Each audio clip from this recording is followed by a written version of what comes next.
Yeah, my name is Roberto Butch Arceo. I am currently the president of Kagitingan Mutual Homes Homeowners Association, Inc. In Barangay Putatan. Actually, overall, I think the Pamana has lived to its expectation by government, by people, by us. Because we did not only improve our place, but it has improved the attitude of our residents. Kasi for a while, they thought yung cleaning is a responsibility of ours. Hindi nila alam, it's a collective responsibility by us and the members, no?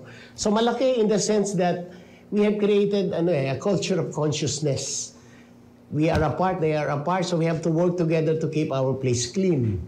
And I think that's a very important result of this Pamana, no?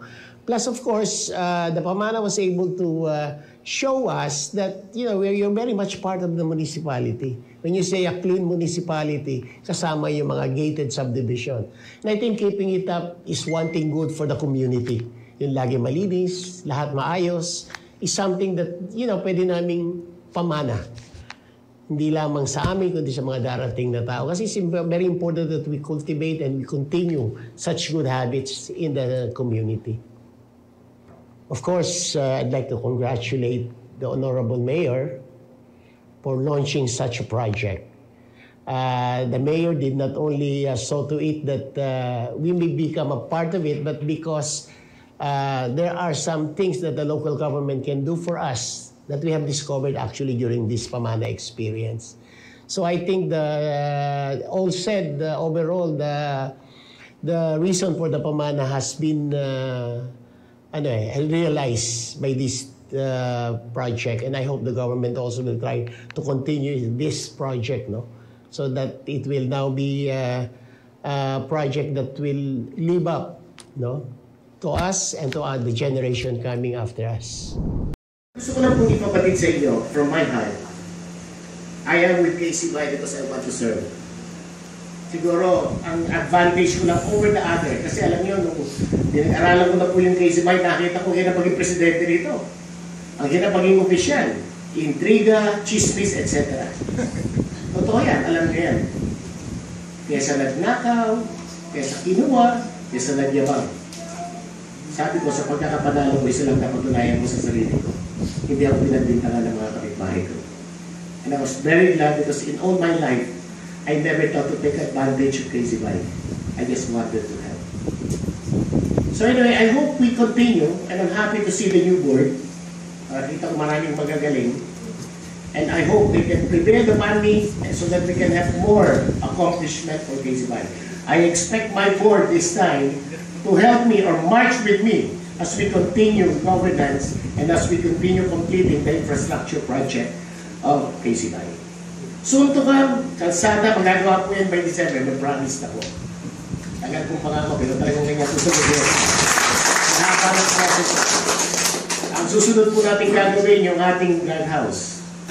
Kasi yan ang ating window from the outside. Yan po susunod. And of course, we have to continue paying na iniwan po mga utang sa akin. At gagawin po natin yan because kinakailangan para at any time we're always stable. And finally, we would like to make sure that KCY stands out as the homeowner association in mutual home based. Sa ngalan po ng bagong board, sa ngalan po ng mga kapitbahay ko, especially malalapit sa puso ko ang senior citizen and ladies pati ang youth, alam niyo po, nung kami mag-umpisa magtrabaho, inuna po namin silang i-organize. Kasi matatanda na kami, sila mga bata pa, so sila nakakakilos. And we were proving na we were told na totoo. Kasi lahat po ng program natin, nakita nyo sila gumalaw. Kaya nagpapasalamat po ako sa kanila, but in behalf of them, in behalf of all the board, we would like to welcome you to this second, very interesting and very historical induction of KCY. Magandang umaga po. And ladies and the combination of the senior citizen, I have never heard the national anthem sung with such fervor. First time. To our guest of honor and speaker, my idol, the majority floor leader of this city. And because of him, by December, espantado na po ang ating kasama. I'm just waiting for the 25 seats na ito sa akin ni Councilor. This is no challenge. And this early, nililigawan ko na po ang ating majority floor leader. And I think soon to rise as mayor or vice mayor of the city. Okay. Kasi mag-request po tayo ng clubhouse sa city government. It's actually a program of the city government. It's just that you need such good angels like Councilor Pat Bukayan. Good morning, sir. Of course, to the board, to the ex-board, and to all the boards, black boards, etc. Magandang umaga po. Actually, I'm very happy because this is only the second time, tama si General Lomos, this is only the second time we ever held an induction in KC5. Most of the induction are held in the mayor's office. Kaya lang sabi ko, kilala na tayo ni Mayor, ba't pa tayo magpapakilala kay Mayor? I think it's about time that the community get to know us. So this is our second induction. And I'm pleased to note that we're still growing strong and steady.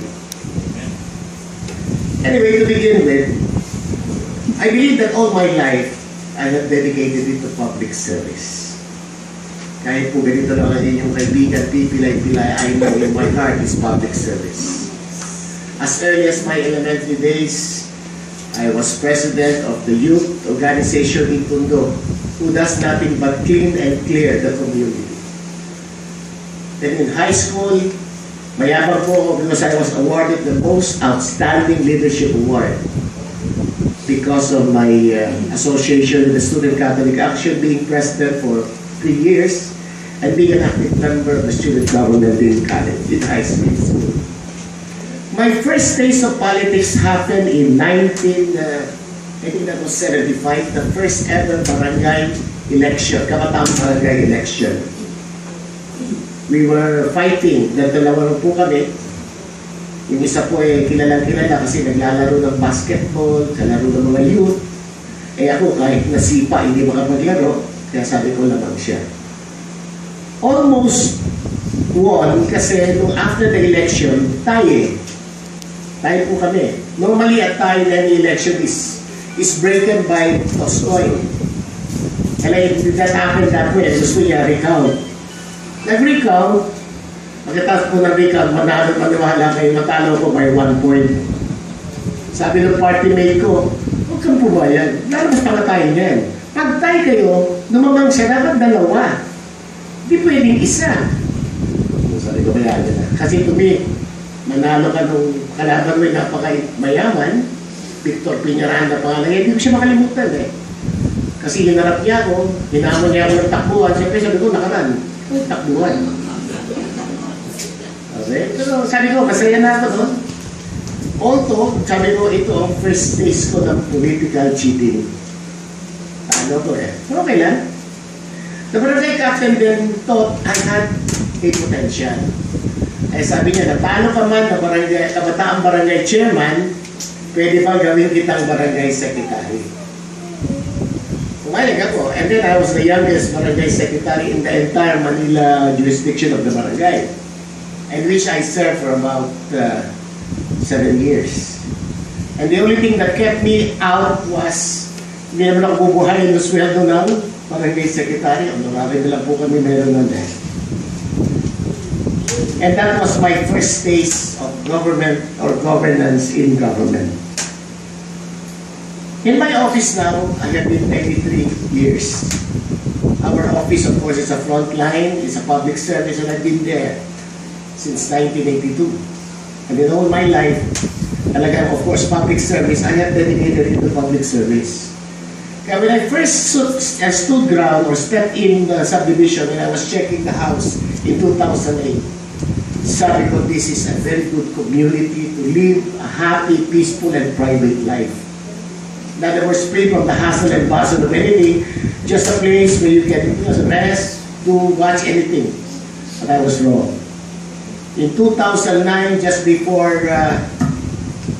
after about 6 months of staying in the subdivision, I cannot forget Alma Campos. She approached me and offered me to run under their party. Of course, tuwa ako. Sabi ko na natin siya. Sakpulan yata ang kilala namin sa Daigurod, kasama na yung guardia. Sabi naman niya, hindi kami bahala sa'yo, sir. All told, nanalo. Tapos na, nag-election na naman since 2009 and until 2013, nananalo po ako noon. Hindi ko alam kung paano ko nananalo. Sabi ko nga, dalawang bagay lang nga, siguro yung bumoboto, bulag, o bingi, o what. Kasi binoboto ako, nananalo po ako eh. So time 2013, inapost naman ako ng isang grupo. Sabi niya, sir, malaki na problema ng KCBI. Siguro kailangan ka na namin. Sabi ko, huwag niyo kong tignan na parang miracle worker. I do not intend to solve that problem kasi I'm living a peaceful life. Masaya ako as member of the board and I think in my little way, nakakatulong ako. But then sabi nila, sir, this will be your 5th time to win exactly. Hindi mo may babalik sa community yung pagboto nila sa'yo. Hindi ka nila nakikita, hindi ka nila nakikilala. Sabi ko, kung madaling kilala, maglakad lang ako, malayo pa si Arceo yun, diba? So although I was prevailed upon to run, and I became president. Then in March this year, was actually the pinnacle of my career as president. I won the top 5 homeowner association president in the entire Barangay Putatan. And I was told that was the first award that KCBI won. Masaya sana ako, pero alam niyo, masaya ako hindi para sa sarili ko. Again, for KCBI, bakit? Kasi nakilala yung KCBI as the administrator of Phase 3. Yung masama ka sa pinagpipilian, ibig sabihin lang doon, nire-recognize ka. Tell you frankly, I saw a letter written by one of our president requesting recognition by Cado. Cado rejected it. Cado was always recognizing P3. As a matter of fact, in all the meetings, especially the mayor's speaker, it was Cado that they know. It was P3 that they know as the Homeowners Association of Phase 3. Sabi ko nga sa inyo, swerte lang kayo. Kahit pipilay-pilay ako, masipag ako mag-attend ng meeting eh. Pag-attend ko ng meeting, it was clear to them that the administration of Mutual Hope Phase 3 is ours. So masaya lang po kung naging outstanding ka na. Sabi ko, ako sa artista pa to, ay mag-resign ka na. Outstanding ka na eh. Antayin mo ba pababain ka? Sabi lang, what goes up? Pas-come down. At saka nakakahiya, outstanding ako this year. Next year, hindi na ako outstanding. Hindi sabihin, laos ka agad ako. That's the reason why in the last election, maniwala po kayo hindi, ayaw ko na tumakbo. Hindi dahil takot akong malaos, kundi sa palagay ko po, in our little time, nagawa ko ng dapat kong gawin. At wala na po akong naiisip pang gawin. But again, pakikisama, sige, tatakbo tayo. Because I don't also want people to think that I'm running away from responsibility. Tumakbo po. Sa awa naman po ng Diyos, nanalo pa rin. And the first board po, and I think that all the board knows this, if I did not get the presidency, I would have resigned as member of the board. Not because I want to be president all the time, it's just that I thought, if I don't become president, I give the new president a free hand to work. Kasi pag nasa board ako, syempre hanapin ko sa board yung ginawa ko. Yung agenda dyan, yung attendance dyan, yung accountability dyan. And I will just be a constant fiscalizer of the board I po doon. I think that will be the service. Unfortunately naman po, presidente pa rin po tayo ngayon. And I'm very happy for the vote of confidence. And the only thing I can tell you all, I'll try to be worthy of being a president again. Siguro, pinakamalaking hinaharap natin problema na lang, at kinukwento ko nga po sa mga board, narinig nyo kanina, yung pa rin po Damocles sword, ang P3 Mutual Homeowners Association. Just to let you know, in the chart, the wife of our beloved by a mayor will not be able to come because I think she's now attending a very special meeting of all the wives of the mayors of, I don't know if it's the Philippines or Metro Manila, but we are very happy to have an able representative who have to come all the way from San Pedro or Santa Rosa, I think, just to join us. And I'm very happy to have been here, have her here, and hopefully to have more of her presence in the future activities of KCBI. Welcome, Dr. Nilda Lardy Zabal, who is the Administrative Officer of our City Health Office. President Go Bilda, officers and members of the First Kaditingan Ladies Club, the advisors, and I'd like to start with, I don't know kung nandito po siya, si Director Anita Sison. Yun. Director Anita Sison is a newfound cousin. Kamag-anak ko po pala. Pinsan ko siya, ayan. And I'm very happy to see her once again. Kasi nga, alam nyo, mapakasarap sa isang lugar na may kamag-anak ka eh. Ngayon may kamag-anak na ako si Director Sison. Of course, si Dr. yung original incorporator natin, si Dr. Miana. He was our first original incorporator, as I've said. And I'm very happy to see her kasi miski up to now, after 25 years, Director Miana is still around to assist us. The last fumigating activities that happened here was hair pakulo. And I'm looking forward to a more fumigation services. Maraming lamok, di po ba? Yes. Makiusap na tayo kay Dr. Miana. Yes. And I'm also looking forward to seeing her be part of the board in the future elections of KCBay. Yes. Ayan. KCBay officers, members, ladies and gentlemen, friends, magandang gabi po sa inyong lahat. When I was first elected board member of the KCBay in 2010, I was very happy and very surprised because that time I was only barely 1.5 years in the subdivision. And I have not really gone around, I have not met a lot of friends, kaya I was surprised to be elected. And then I was so happy and enthusiastic. I was also flattered during that first meeting that I attended because when President or Colonel Jimena resigned, he was practically offering me the presidency of the association. But I said I was new, and I don't think I have that much influence over the board. Well, anyway, I did not win the presidency, but I was part of the board for 1 year. I sat as board member for a year, and then I was really hoping, because then I have visions and I have dreams already for KCBay, that it would be to be considered. But I understand, of course, that the president then, si Gal, has different platforms or different visions, so it did not happen. The next election was 2011. I was again lucky to be elected as the board. But then I was assigned at Batangas, and therefore it was not really very easy for me to come down from Manila to Batangas, so then I was not really that active with the board. The next election, or come 2012, I was again lucky to be elected. Marami yatang bingi at bulag sa KCBay. Hindi ako kilala, binoboto pa ako. And looking back, I thought it's time for me to become, to forget being a part of the board because I was not very active, and some of the dreams and vision I have for all of you did not happen. So sabi ko nga, for 2012, I would like to drop, or 2013, I would like to drop all my dreams of becoming your president. So when I was about ready to give up being part of KCBay, a group approached me. Of course, I have my hesitation. Sabi ko nga, busy ako and I might be able to attend to it. But I was told then that KCBay needed a good turnaround. They told me that we have now been besieged with a lot of problems, and that even the possibility of being phased out is there. Baka daw mawala na ang KCBay. They said they need somebody who is already familiar with the operations and problems of KCBay, and more importantly, someone who will not refuse. Ako po yun.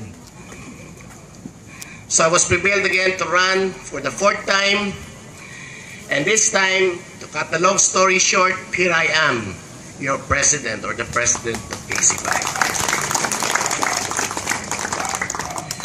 I realized that in order to succeed, I need to get the cooperation of everybody. I need to see everybody moving and helping around. So I thought we need to reorganize and get organized. The formula: the elders, the youth, and the ladies. So we first organized a Senior Citizens Club, hoping that it will provide us with the necessary counseling or advice to make our place good. But it did more than that. Thanks to the President and of course si Bert Villar, they both made good, and they helped the Senior Citizens Choral Group to make names. Now they're getting invited here, there, and everywhere. As a matter of fact, I think this March 29, they will be singing during the 100 days of our Barangay Chairman, Captain Teves. So I think let's give the Senior Citizens Choral Group a round of applause. Then we organized the youth, hoping that they will provide us with the energy and perhaps even raise consciousness among them, or they better understand the problems of our community. Again, they exceeded our expectations. Aside from taking charge of handling our activities, yung ating Christmas party, yung ating Halloween party, sila po ang naghahawak niyan, they have been doing chores like cleaning our surroundings and even clearing some of the debris. And I think they promised to do some tree cutting again and clearing, because as I've said from the very start, may problema po tayo sa lamok, katulad sa Maynila, dito sa Phase 3. Is it enough? My friend, this time we are making history. Modestly speaking, we have become popular now as a homeowner association.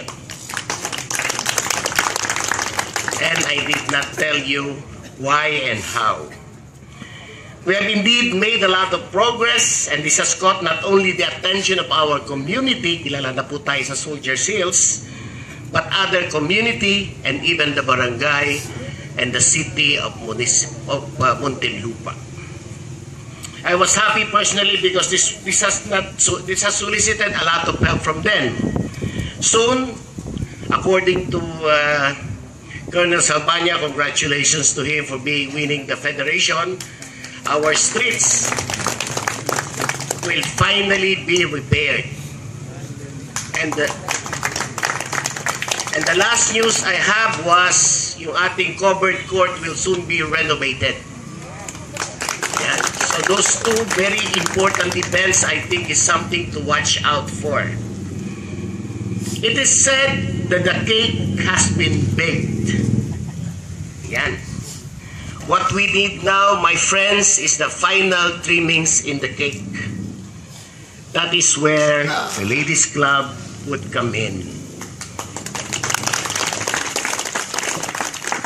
We wanted you this time to put the icing on the cake, so that the cake would not only have good taste, but it will be sweet and inviting to eat.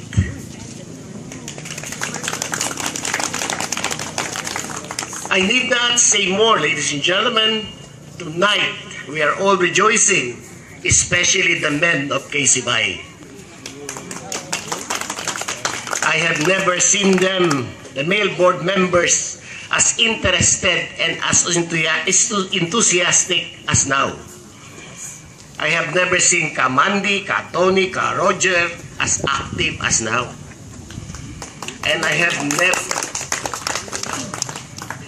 never smelled our Vice President, Ka Roger Alvarillo, as good smelling as tonight. Ang bango-bango po niya. And I am now sure that with the ladies by the side, with the board, the senior citizen, and the youth, we will be great again. In passing, allow me to leave to you my favorite message, and I would like again to borrow the words of Ugmandino when he said, and I quote, "Let it be said that our legacy is a better world than what we found." Magandang gabi po ulit sa inyo lahat.